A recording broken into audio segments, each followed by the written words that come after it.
Hello everyone, how are you? I hope all of you are happy and healthy, and once again you're most welcome to my YouTube channel GK with MCAP।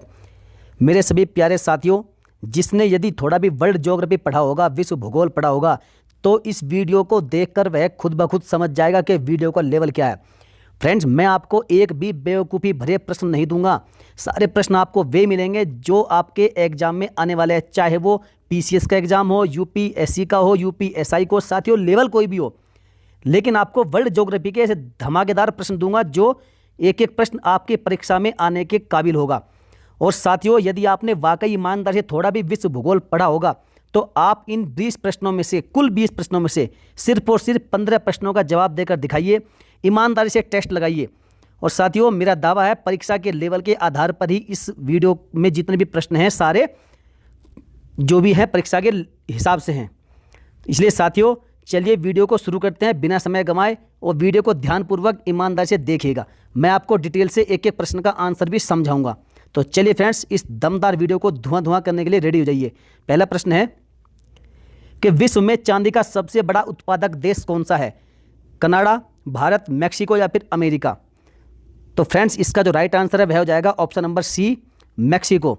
साथियों, यहाँ पढ़िएगा, सामान्यतः चांदी, जस्ता एवं सीसा प्रकृति में एक साथ पाए जाते हैं, और मैक्सिको में चिहुआहुआ, कनाडा में सडबरी, म्यांमार में बादवीन, ये सब खान चांदी के उत्पादन के लिए विश्व लेवल पर विश्व प्रसिद्ध है। चलिए, उम्मीद करता हूँ आप समझ गए होंगे। नेक्स्ट प्रश्न, अगला प्रश्न है कि बाकू शहर किसके लिए प्रसिद्ध है? सघन रेल परिवहन जाल, गहन कृषि, खनिज तेल या फिर विनिर्माण उद्योग? इसको आप यहाँ पर सघन कर लीजिए। तो साथियों, इसका जो राइट आंसर है वह हो जाएगा ऑप्शन नंबर सी, खनिज तेल के लिए। कैसे, वो यहाँ समझिए। साथियों, काला सागर और कैस्पियन सागर के निकट जो बाकू है, ये अजरबैजान की राजधानी है, याद रखिएगा। और ग्रोजनी जो कि रूस के अंदर पड़ता है, ये प्रमुख पेट्रोलियम उत्पादक क्षेत्र हैं। और साथियों, बाकू में सबसे गहरे तेल के कुएं पाए जाते हैं, और तेल की सबसे लंबी पाइपलाइन भी यहीं पर है। कहाँ? बाकू, अजरबैजान की राजधानी में। चलिए फ्रेंड्स, नेक्स्ट क्वेश्चन की ओर चलते हैं। अगला प्रश्न है कि झुकी लाट के लिए प्रसिद्ध पीसा की मीनार कहाँ स्थित है? वेरी वेरी मोस्ट इंपॉर्टेंट प्रश्न है।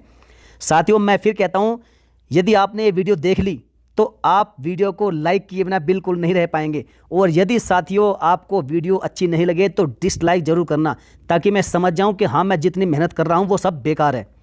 लेकिन मेरा दावा है कि आप ऐसा नहीं करेंगे, क्योंकि वीडियो का लेवल ही ऐसा है, आप डिसलाइक कर ही नहीं पाएंगे। और जिसने एक बार वीडियो देख ली साथियों, वह चैनल को सब्सक्राइब करे बिना बिल्कुल नहीं रह पाएगा।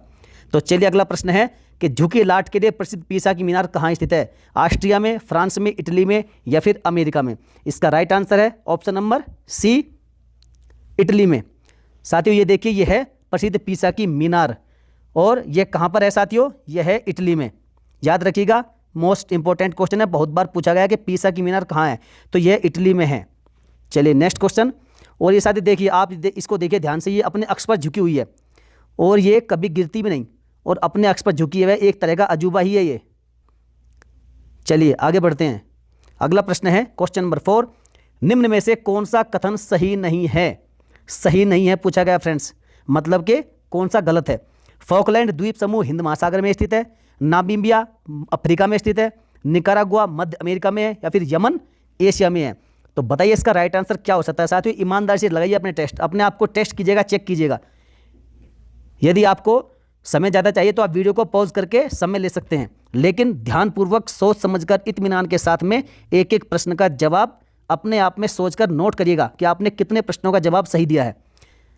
तो साथियों, इसका राइट आंसर है ऑप्शन नंबर ए, फॉकलैंड द्वीप। फॉकलैंड द्वीप समूह हिंद महासागर में स्थित नहीं है। फिर कहाँ है? तो साथियों, फॉकलैंड द्वीप समूह ये हिंद महासागर में नहीं, बल्कि अटलांटिक महासागर जो कि दक्षिण अमेरिका महाद्वीप में पड़ता है, यहाँ पर स्थित है। चलिए आगे बढ़ते हैं। अगला प्रश्न है कि सवाना घास के मैदान निम्न में से कहाँ पाए जाते हैं? अफ्रीका में, ऑस्ट्रेलिया में, यूरोप में या फिर उत्तरी अमेरिका में? तो बताइए इसका राइट आंसर क्या हो सकता है। तो फ्रेंड्स, इसका राइट आंसर हो जाएगा ऑप्शन नंबर ए, अफ्रीका में।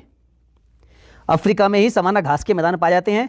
अब यहाँ पर पढ़िए, सवाना घास के मैदान अफ्रीका में उष्णकटिबंधीय वर्षा वनों के चारों ओर विस्तृत हैं। उष्णकटिबंधीय वर्षा वन, और यह उष्णकटिबंधीय घास के मैदान होते हैं। ऑस्ट्रेलिया में डाउन्स पाए जाते हैं, यूरोप में पंपाज जो कि शीतोष्ण होते हैं, तथा उत्तरी अमेरिका में प्रेरी, ये भी शीतोष्ण घास के मैदान हैं, ये सभी यहाँ पाए जाते हैं। अब साथियों, उष्णकटिबंधीय वर्षावन कैसे होते हैं? ये लगभग भूमध्य रेखा पर पाए जाते हैं। और भूमध्य रेखा पर क्यों? क्योंकि फ्रेंड्स यहाँ पर जो उष्णकटिबंधीय जो वर्षा होती है वह अधिक मात्रा में होती है और लगभग पूरे वर्ष वर्षा होती है, क्योंकि यहाँ पर टेम्परेचर हमेशा हाई रहता है। और आपको मालूम है कि जहाँ पर टेम्परेचर हमेशा ऊंचा रहता है वहाँ पर वर्षा भी अधिक होती है। इसलिए अधिक वर्षा होने के कारण, अर्थात अधिक टेम्परेचर के कारण यहाँ पर अधिक वर्षा होती है, और अधिक वर्षा होने के कारण यहाँ पर उष्णकटिबंधीय वर्षा वन पाए जाते हैं, जो कि हमेशा हरे भरे होते हैं और अत्यधिक सघन, घने और ऊंचे होते हैं। चलिए, उम्मीद करता हूँ समझ गए होंगे। और जो ये ऑस्ट्रेलिया में डाउन्स है, पंपाज यूरोप में है और प्रेरी उत्तरी अमेरिका महाद्वीप में है, ये तीनों ही कैसे हैं? ये शीतोष्ण कटिबंधीय वर्षा वन है, याद रखिएगा। Next question, question number 6, Gobi का मरुस्थल कहाँ स्थित है?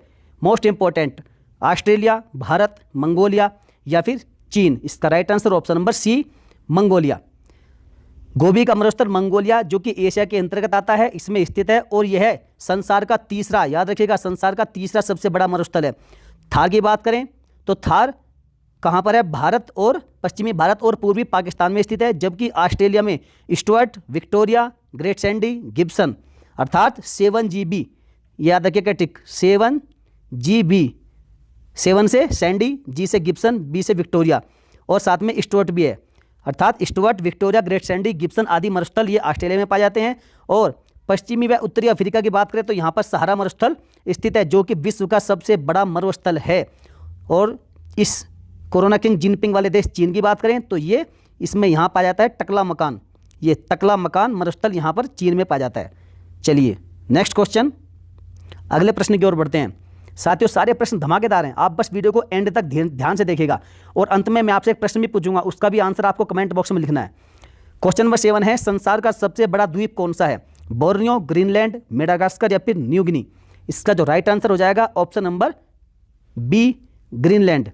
देखिए, संसार का सबसे बड़ा द्वीप कौन सा है? ग्रीनलैंड है, जो कि आर्कटिक महासागर, याद रखिएगा, ये भी पूछा जाता है कि ग्रीनलैंड जो कि संसार का सबसे बड़ा द्वीप है, द्वीप यह किस महासागर में पाया जाता है? तो आर्कटिक महासागर में स्थित है ग्रीनलैंड। जबकि न्यू गिनी की बात करें तो न्यू गिनी पश्चिमी प्रशांत महासागर में, और बोर्नियो इसकी बात करें तो बोर्नियो की यह प्रशांत महासागर में, जबकि मेडागास्कर हमारे हिंद महासागर में स्थित है।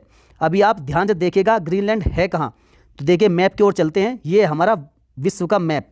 और फ्रेंड्स ये देखिए, यहाँ पर ये आपको ग्रीनलैंड दिखाई दे रहा है, यह है ग्रीनलैंड, जो कि संसार का सबसे बड़ा द्वीप है।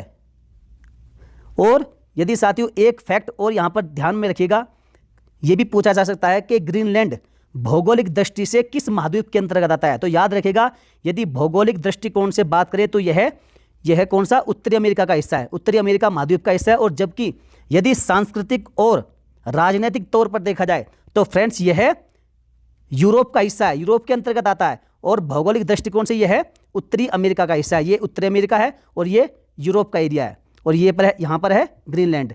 तो चलिए फ्रेंड्स, उम्मीद करूँगा आप भली प्रकार से समझ गए होंगे, ये आपने देख ही लिया है। चलिए आगे बढ़ते हैं अगले प्रश्न की ओर। Question number 8। साथियों, थोड़ी सी वीडियो लंबी हो सकती है, लेकिन आप सहनशीलता बनाए रखें, थोड़ा सा समय आपको देना होगा यदि आपको विश्व भूगोल डिटेल के साथ समझना है। एक एक प्रश्न आपको डिटेल के साथ समझाने की पूरी कोशिश रहेगी हमारी। तो अगला प्रश्न है कि निम्न में से पृथ्वी से सबसे अधिक नजदीक ग्रह कौन सा है? मंगल, बुध, शुक्र या फिर शनि? इसका राइट आंसर हो जाएगा ऑप्शन नंबर सी, शनि, जिसे हम वीनस भी कहते हैं। और देखिए साथियों, पृथ्वी का सबसे निकटतम ग्रह शुक्र है, पृथ्वी के सबसे निकट पूछा गया है, न कि सूर्य के। और उसके बाद में इससे सबसे अधिक निकट दूसरे स्थान पर है मंगल। और सूर्य को क्या कहते हैं? पृथ्वी की भगिनी ग्रह या फिर पृथ्वी की बहन भी कहते हैं। और यहाँ देखिए, आपको मैं सौर मंडल का एक बढ़िया सा डायग्राम भी लेकर आया हूँ। ये देखिए, ये है हमारा सन, और यहाँ पर सन के सबसे नज़दीक है बुध ग्रह, जिसे मरकरी कहते हैं। उसके बाद में शुक्र, जिसे वीनस कहते हैं। और नेक्स्ट तीसरे स्थान पर आती है सूर्य से दूरी के आधार पर हमारी पृथ्वी, जो कि तीसरे नंबर पर है। और प्रश्न में पूछा गया है कि पृथ्वी से सबसे अधिक नज़दीक ग्रह कौन सा है? तो आप देखिए, पृथ्वी के सबसे अधिक नज़दीक ग्रह जो दूसरे नंबर पर है, ये शुक्र, वीनस, और उसके बाद में है फिर मंगल। तो उम्मीद करूँगा आप समझ गए होंगे। आप वीडियो को पॉज करके पूरा ये सौर मंडल का डायग्राम समझ सकते हैं। इसमें लिखा हुआ है कि सूर्य से दूरी के आधार पर कौन सा ग्रह किस नंबर पर आता है और किस ग्रह को दूसरे शब्दों में क्या कहते हैं। सारा कुछ डिटेल से लिखा गया है और पहले मैंने एक वीडियो के माध्यम से समझा दिया गया है। एक वीडियो यदि आपने वो नहीं देखी है सौरमंडल की, तो ऊपर आई बटन पर क्लिक करिएगा और वहां पर जाकर आप उस सौरमंडल की पूरी वीडियो को देख सकते हैं। पूरी वीडियो में आपको सारा कुछ समझ में आ जाएगा छोटी सी वीडियो में। तो चलिए फ्रेंड्स, उम्मीद करूंगा आप समझ गए होंगे। अगले प्रश्न की ओर बढ़ते हैं। इक्विनॉक्स वर्ष के 2 काल जब दिन और रात बराबर होते हैं कौन से होते हैं? वेरी वेरी मोस्ट इंपॉर्टेंट, समझने की दृष्टि से इसे बिल्कुल समझिएगा, ध्यान से पढ़िएगा, समझिएगा कि इक्विनॉक्स होता क्या है। 21 मार्च और 23 सितंबर, 22 फरवरी और 23 अगस्त, 15 अक्टूबर या 23 अप्रैल, या 22 जुलाई और 22 दिसंबर। तो फ्रेंड्स इसका राइट आंसर है ऑप्शन नंबर ए, 21 मार्च और 23 दिसंबर। कैसे, समझिएगा साथियों। जो इक्विनॉक्स होता है, जब सूर्य की किरणें, ध्यान से पढ़िएगा, जब सूर्य की किरणें संपूर्ण पृथ्वी पर लंबवत पड़ती है तब दिन व रात बराबर 12-12 घंटे के होते हैं और पृथ्वी की यही स्थिति इक्विनॉक्स कहलाती है। क्या? इक्विनॉक्स कहलाती है। 21 मार्च में अब यह स्थिति बनती कब कब है? तो 21 मार्च में और 23 सितंबर को संपूर्ण पृथ्वी पर, पूरी धरती पर दिन और रात बराबर होते हैं और इसे क्या कहते हैं? इसे वसंत विषुव और शरद विषुव कहते हैं। याद रखिएगा फ्रेंड्स, वसंत विषुव और शरद विषुव कहते हैं 21 मार्च और 23 सितंबर को होने वाले संपूर्ण पृथ्वी पर दिन रात जब बराबर होते हैं 12-12 घंटे के। और ये कब होते हैं? जब सूर्य की किरणें सारी पृथ्वी पर लंबवत पड़ती है, सीधे पड़ती है। उम्मीद करूंगा आप समझ गए होंगे और इसी को कहते हैं घटना को इक्विनॉक्स। चलिए नेक्स्ट क्वेश्चन, आगे बढ़ते हैं। अगला प्रश्न है कि विश्व का चीनी भंडार के नाम से निम्न में से कौन सा देश जाना जाता है? उम्मीद करूंगा सिंपल क्वेश्चन है, आप सभी जानते भी होंगे। श्रीलंका, भारत, पाकिस्तान या फिर क्यूबा? इसका right answer option number D, Cuba. Cuba is the right answer. Cuba को विश्व का चीनी का भंडार या फिर चीनी का कटोरा कहा जाता है। और साथियों ये भी पूछा जा सकता है कि क्यूबा में सर्वाधिक चीनी किस पदार्थ से बनाई जाती है? तो वो चुकंदर से बनाई जाती है। यहाँ सबसे अधिक चीनी चुकंदर से बनती है, जबकि भारतवर्ष की बात करें तो हमारे प्यारे भारत में गन्ने से बनती है। और गन्ना सबसे अधिक कहाँ उगाया जाता है? तो सबसे अधिक उत्तर प्रदेश में उगाया जाता है, पश्चिमी भारत में उगाया जाता है। चलिए नेक्स्ट क्वेश्चन।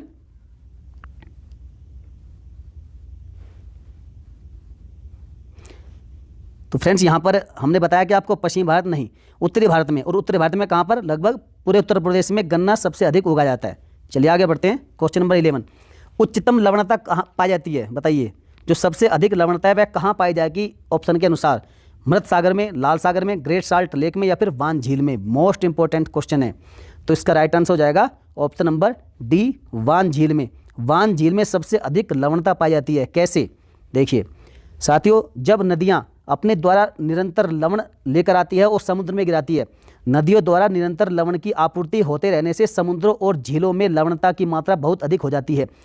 और उसके बाद जब वाष्पीकरण होता है तो वाष्पीकरण उनके जल को दिन प्रतिदिन निरंतर अधिक खारा बनाता रहता है, क्योंकि जब वाष्पीकरण होगा तो जल वाष्प बनकर ऊपर उड़ जाएगा और जो लवण है, जो खारापन है, वह नीचे ही बैठ जाएगा। जैसे इसका एग्जाम्पल क्या है? संयुक्त राज्य अमेरिका, जो यूएसए में इसका जो यूटाह राज्य है, यूटाह राज्य की ग्रेट साल्ट लेक, और उसके बाद एक मृत सागर और तुर्की की वान झील, इनमें लवणता की मात्रा क्रमशः 220, 240 और 330 प्रति हजार है। इनमें सबसे अधिक किसकी है? तुर्की की वान झील में। ये कहाँ पड़ती है? तुर्की में। ग्रेट साल्ट लेक कहाँ है? ये यूएसए के यूटाह राज्य में। और लाल सागर, मृत सागर, मृत सागर में भी काफ़ी अधिक खारापन पाया जाता है। कितना? 240। ये तो फ्रेंड्स सभी फैक्ट मोस्ट इंपॉर्टेंट है, याद रखिएगा। नेक्स्ट क्वेश्चन, क्वेश्चन नंबर 12, संसार की सबसे महत्वपूर्ण जहाजी नहर कौन सी है? मोस्ट इंपॉर्टेंट, कील नहर, पनामा नहर, सू नहर या फिर सुएज नहर? न जाने कितनी बार ये प्रश्न हर परीक्षा में पूछा जाता है, खासकर अभी पिछले वर्ष यूपीपीसीएस में भी एग्जाम में प्रश्न पूछा गया था। तो बताइए फ्रेंड्स, इसका राइट आंसर हो जाएगा ऑप्शन नंबर डी, सुएज नहर। देखिए फ्रेंड्स, सुएज नहर विश्व की सबसे बड़ी पोतवाहक नहर है और ये कहाँ पर है? मिस्र के सिनाई प्रायद्वीप में। ये पूछा जाएगा कि सुएज नहर मिस्र के किस प्रायद्वीप में निर्मित नहर है?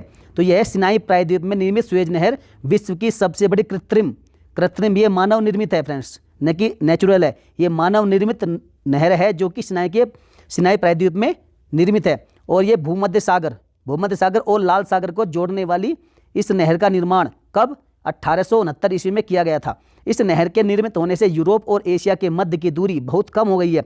सुएज नहर के दोनों सिरों पर स्थित जो पत्तन युग्म है, ऊपर वाले को कहते हैं पोर्ट सईद और नीचे वाले को पोर्ट सुएज। अब आप डायग्राम के माध्यम से समझिए। ये देखिए, ये है स्वेज नहर।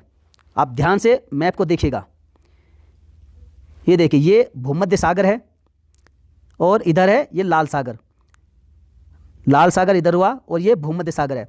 तो इसको जोड़ेगी ये बीच में स्वेज नहर, जो कि मानव निर्मित है और मिस्र के सिनाई प्रायद्वीप में है। अब इसके जो ऊपर वाला छोर है, ये वाला, ये जो किनारा है, पोर्ट है, इसे कहते हैं पोर्ट सईद। याद रखिएगा, पूछा जाएगा कि स्वेज नहर के जो उत्तरी किनारा है, ऊपर वाला किनारा है, उस पोर्ट को किस नाम से जानते हैं, तो उसे कहते हैं पोर्ट सईद, और नीचे वाले को कहते हैं पोर्ट स्वेज। ये याद रखिएगा फ्रेंड्स, मोस्ट इंपॉर्टेंट फैक्ट है, पोर्ट सईद और पोर्ट स्वेज। और ये देखिए, यहाँ देखिए आप, ये कितनी दूरी कम करता है। पहले यहाँ पर पूरा घूम के आना पड़ता था इधर, लेकिन अभी जब से ये नहर बनी है तब से ये मात्र इतनी दूरी रह गई है। चलिए, और यह देखिए एक स्पेशल फैक्ट, लगभग कितना 19,000 जहाज वर्ष 2020 में यहाँ पर आए गए। जितना आवागमन हुआ कितनों का, 19,000 जहाज़ों का, और इनमें से 51.5 जहाज़ों ने रोज़ नहर पार की है, रोज़।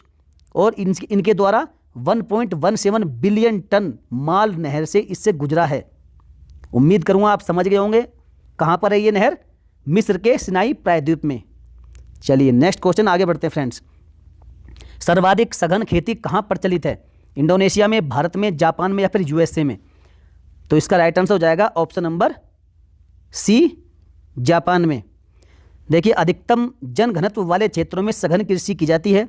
आप सभी जानते हैं जहाँ जनघनत्व ज़्यादा होगा, जनसंख्या ज़्यादा होगी, अर्थात कम एरिया पर, कम क्षेत्रफल पर ज़्यादा लोग रहते होंगे, उसे कहते हैं अधिकतम जनघनत्व।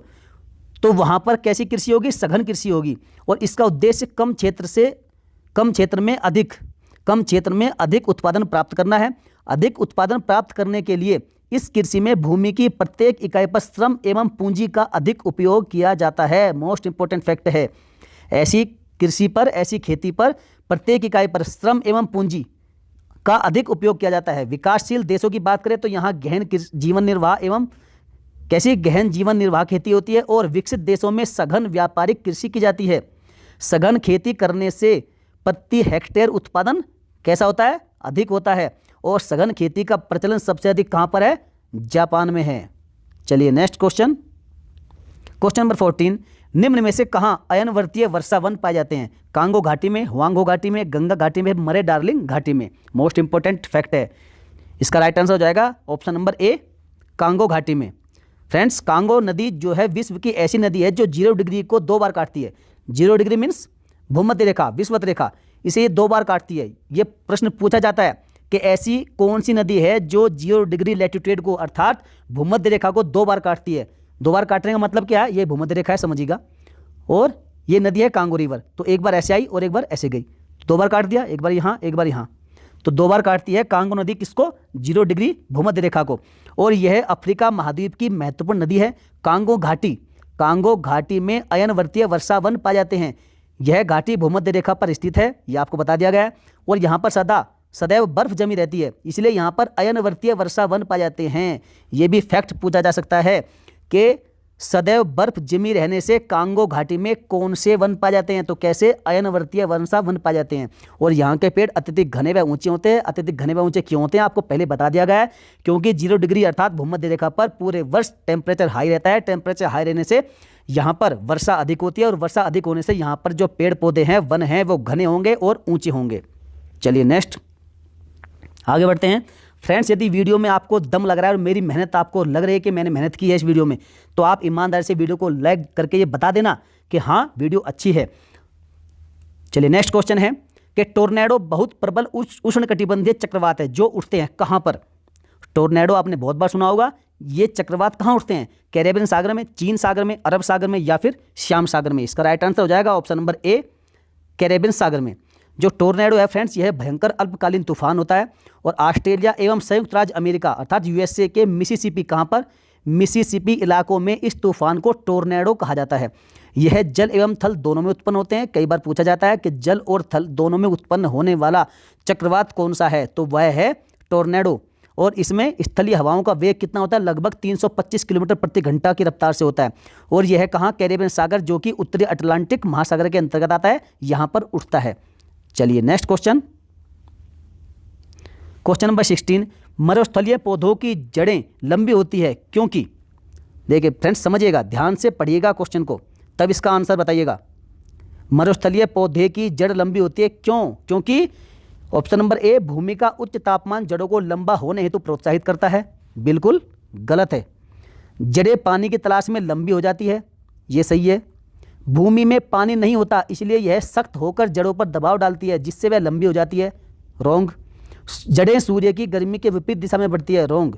तो इसका राइट आंसर क्या हुआ? ऑप्शन नंबर बी, जड़ें पानी की तलाश में लंबी हो जाती है। कैसे हो जाती है समझिएगा। देखिए, जड़ों की विशेषता होती है फ्रेंड्स, क्या विशेषता होती है कि वे पौधे के लिए जल संभरण का कार्य करती है, अर्थात जो जड़ें होती हैं ये पौधे के लिए जल इकट्ठा करने का काम करती है। और यही कारण होता है कि मरुस्थलीय क्षेत्र में, अर्थात जहाँ पर वर्षा ना के बराबर होती है, मरुस्थलीय क्षेत्र में जल का स्तर अत्यधिक नीचे होने के कारण यह जल की खोज में काफ़ी नीचे तक पहुँच जाती है। मरुस्थलीय क्षेत्र में वार्षिक वर्षा लगभग नगण्य होने के कारण जल का स्तर बहुत नीचे रहता है, जिससे वहाँ कम पानी सोखने वाले पौधे होते हैं तथा जिनकी पत्तियाँ कैसी होती है? कटीली होती है, और या फिर जल अवशोषित न करने वाली होती है, अर्थात जल को अवशोषित नहीं करती, ऐसी पत्तियाँ होती है ऐसे पौधों की। तो चलिए फ्रेंड्स, उम्मीद करता हूँ आप भली प्रकार से इस प्रश्न का आंसर डिटेल के साथ समझ गए होंगे। नेक्स्ट क्वेश्चन की ओर बढ़ते हैं। अगला प्रश्न है कि निम्नलिखित में से कौन एक सुमेलित नहीं है? मोस्ट इंपॉर्टेंट, बताइएगा इसका राइट आंसर क्या हो सकता है। फटाफट कमेंट में छापिएगा फ्रेंड्स। यदि आपको ज़्यादा समझ चाहिए तो वीडियो को पॉज करके ध्यानपूर्वक प्रश्न को पढ़कर तब उसका आंसर लिखिएगा और बताइएगा लास्ट में अपना स्कोर क्या, आपका स्कोर क्या रहा है। तो इस प्रश्न का राइट आंसर क्या होगा? डेट्रॉइट, ये कहाँ है? डेट्रॉइट किसके लिए जाना जाता है फ्रेंड्स? मोटर कार के लिए, बिल्कुल सही है। हवाना किसके लिए? श्रृंगार के सामान के लिए, बिल्कुल सही है। सेफील्ड ये किसके लिए? कटलरी के लिए, ये भी बिल्कुल सही है। और वेनिस ये पोत निर्माण के लिए नहीं जाना जाता फ्रेंड्स, ये रॉन्ग है। ये किसके लिए जाना जाता है फ्रेंड्स? वेनिस कहाँ पड़ता है? पहली बात तो ये वेनिस होता है इटली में, और इटली का जो वेनिस शहर है यह पोत निर्माण के लिए नहीं बल्कि किसके लिए? ये कांच उद्योग के लिए, ये कांच उद्योग के लिए फेमस है। Very very most important question है। ये सही है, ये सही है, ये सही है, और option number D is the wrong answer. चलिए नेक्स्ट, अगला प्रश्न है कि निम्नलिखित देशों में से किसकी जनसंख्या सर्वाधिक है? बताइए। Bangladesh, Brazil, Indonesia, Japan. आप सभी जानते हैं कि सबसे अधिक जनसंख्या विश्व में किसकी है? चाइना की है, और दूसरे नंबर पर हमारे प्यारे भारत की है। लेकिन ऑप्शन में दोनों ही नहीं है, तब बताइए इसका क्या आंसर होगा? बांग्लादेश, ब्राजील, इंडोनेशिया या फिर जापान? तो फ्रेंड्स इसका राइट आंसर हो जाएगा option number C, Indonesia. Indonesia की राजधानी इन चारों ऑप्शन के आधार पर सबसे अधिक है। चलिए अगला क्वेश्चन है कि उत्तरी गोलार्ध में कर्क संक्रांति के समय 12 घंटे का दिन कहाँ होगा? मोस्ट इंपोर्टेंट क्वेश्चन, बताइए फ्रेंड्स इसका राइट आंसर क्या हो सकता है? कर्क रेखा पर, मकर रेखा पर, आर्कटिक वृत्त पर या फिर विषुवत वृत्त पर? तो साथियों इसका जो राइट आंसर है वह हो जाएगा ऑप्शन नंबर ए, कर्क रेखा पर। अब नहीं फ्रेंड्स, इसका राइट आंसर होगा, माफ कीजिएगा, विषुवत रेखा पर। Option number D is the right answer. उत्तरी गोलार्ध में जब कर्क संक्रांति के समय, अर्थात जब सूर्य, ये देखिए ये विषुवत रेखा, ये कर्क रेखा 23.5 डिग्री उत्तरी गोलार्ध में, और दक्षिणी गोलार्ध में 23.5 डिग्री पर यह मकर रेखा है। कौन सी? मकर, ट्रॉपिक ऑफ कैप्रिकॉर्न, और ये ट्रॉपिक ऑफ कैंसर, कर्क रेखा। ये 0 डिग्री लेटीट्यूड अर्थात भूमध्य रेखा, जिसे हम विषुवत रेखा के नाम से भी जानते हैं। तो जब सूर्य यहाँ पर होगा, जब सूर्य कर्क संक्रांति पर, कर्क रेखा पर होगा तो उसे कर्क संक्रांति कहते हैं। उस समय पर उत्तरी गोलार्ध में जब ये कर्क संक्रांति के समय 12 घंटे का दिन कहाँ होगा? यहाँ पर होगा फ्रेंड्स, विषुवत रेखा पर 12 घंटे का दिन होगा। और ऐसा ही नहीं कि जब सूर्य यहाँ पर होगा तभी होगा, जब सूर्य मकर रेखा पर भी होगा, अर्थात जब मकर संक्रांति लगी होगी तब भी भूमध्य रेखा पर 12 घंटे का ही दिन होगा। याद रखिएगा फ्रेंड्स, मोस्ट इंपोर्टेंट फैक्ट है। अर्थात जब सूर्य उत्तरी गोलार्ध में कर्क संक्रांति पर हो या दक्षिणी गोलार्ध में मकर रेखा पर हो, अर्थात मकर संक्रांति के समय, दोनों ही कंडीशन में इस भूमध्य रेखा पर 12 घंटे का दिन होगा। चलिए मैं उम्मीद करूंगा आप समझ गए होंगे। आगे बढ़ते हैं, क्वेश्चन नंबर 20 एंड अंतिम प्रश्न कि निम्न विषयों में से कौन सा विषय जनसंख्या एवं मानव जाति के महत्वपूर्ण आंकड़ों के अध्ययन से संबंधित है? फ्रेंड्स ऐसे प्रश्न पूछे जाते हैं, ध्यान से पढ़िएगा। परिस्थिति विज्ञान, अनुवांशिकी, जनांकिकी या फिर वायरस विज्ञान? इसका right answer option number C, जनांकिकी, जिसे हम डेमोग्राफी कहते हैं। जो जनांकिकी है फ्रेंड्स, डेमोग्राफी के अंतर्गत मानव जनसंख्या एवं उस क्षेत्र में पाए जाने वाले विभिन्न मानव प्रजातियों के संबंध में अध्ययन किया जाता है। एक बार फिर समझिए, जो डेमोग्राफी है इसके अंतर्गत किसका? मानव जनसंख्या का। कहने का मतलब है कि पर्टिकुलर क्षेत्र में जितनी भी मानव प्रजातियां पाई जाती है उनके संबंध में मानव जनसंख्या और उस क्षेत्र में पाए जाने वाले विभिन्न मानव प्रजातियों के संबंध में अध्ययन किया जाता है। किसके अंतर्गत? डेमोग्राफी अर्थात जनांकीकी के अंतर्गत। तो इसका राइट आंसर हो जाएगा ऑप्शन नंबर सी, जनांकीकी। नेक्स्ट क्वेश्चन साथियों आपके लिए है आज का क्विज, और आपको बताना है कि अजरबैजान की राजधानी निम्न में से क्या होगी। यदि आपने वीडियो ध्यानपूर्वक देखी होगी तो आपके लिए चैलेंज है, मैं समझ जाऊँगा कि आपने वीडियो पूरी देखी है कि नहीं देखी है। यदि आप इसका आंसर नहीं दे पाए तो आपने वीडियो को नहीं देखा। बताइए अशखाबाद, बाकू, मोगादिशु या फिर इनमें से कोई नहीं, आपके लिए चैलेंज है और आपको कमेंट बॉक्स में डिटेल के साथ में इसका आंसर लिखना होगा। चलिए फ्रेंड्स, वीडियो को आपने बहुत ध्यान से इत्मीनान के साथ यदि देखा है तो आपका बहुत बहुत धन्यवाद। यदि आपको वीडियो वाकई अच्छी लगी तो आप वीडियो को लाइक जरूर करिएगा। आपका आज का इस वीडियो का टारगेट है 100 लाइक का, मात्र 100 लाइक। और साथियों सभी के साथ शेयर भी करना है। यदि आपको वीडियो अच्छी लगे तो कमेंट करके बताइएगा कि वीडियो कैसी लगी है, हाँ या ना में। अच्छी लगे तो बताइए कैसी लगी है, खराब लगी तो डिसलाइक जरूर करिएगा। और चैनल को सब्सक्राइब तो आप कर ही देंगे, घंटी को भी दबा देंगे। चलिए फ्रेंड्स, मिलेंगे फिर किसी नेक्स्ट वीडियो में। जय हिंद, वंदे मातरम।